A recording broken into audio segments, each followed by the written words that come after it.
Well, finally, the painting, or the sky is finished now. I can move on. I think ultimately what ended up happening was I kept having in my mind I would like some sort of a strong design in the sky, because the sky occupies quite a bit of space.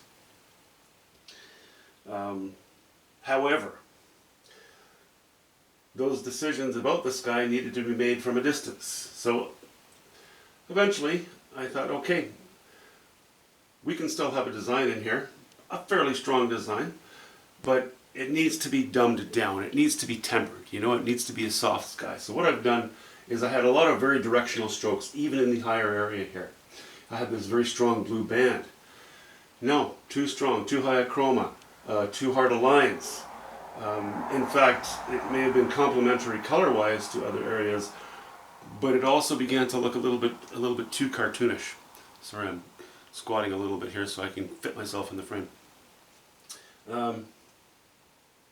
Now we have just hints. I've left some hints of cobalt blue in different places, so that it's sort of a soft, general richness of color without being too strong in design. Also, I've gone omnidirectional with a lot of the brush strokes up here, so it looks more ethereal. It looks more atmospheric than strong, than solid. I've worked with the lower clouds. As you can see, I didn't want anything running right off the canvas, off the top of the canvas, but I still like the idea of having these low, heavily laden with moisture clouds scudding along, wind blown. I kind of like that design, but that was enough. I didn't need to repeat it up here so much. Anyway, I'm pretty happy with it. We've softened all the edges, There's very little in the way of a hard line up top here at all. Even here, very little of it. We've softened everything. The hard lines don't start until we get into the meat and potatoes, into the foreground. So I think, to look at the sky on its own right now, the sky looks a bit weak, but taken within context of the entirety of the painting, I think it's perfect. Okay,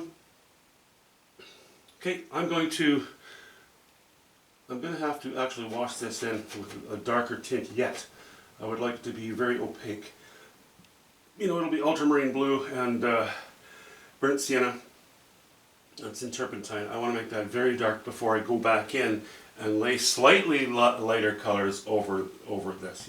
We want our values in this doorway to be really no higher than what we have in this hole here or here, so that it appears to be in the shade.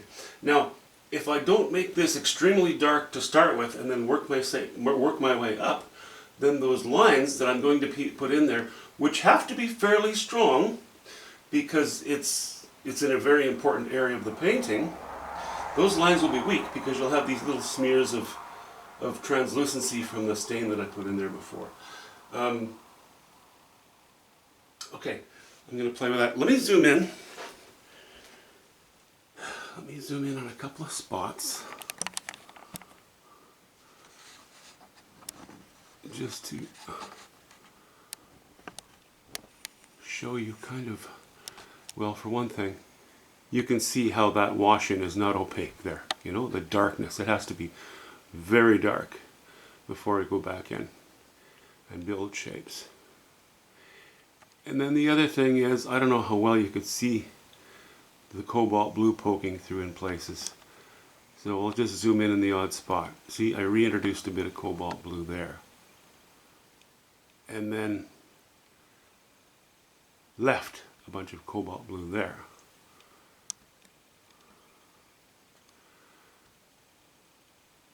A little bit there. And then moving off to the right.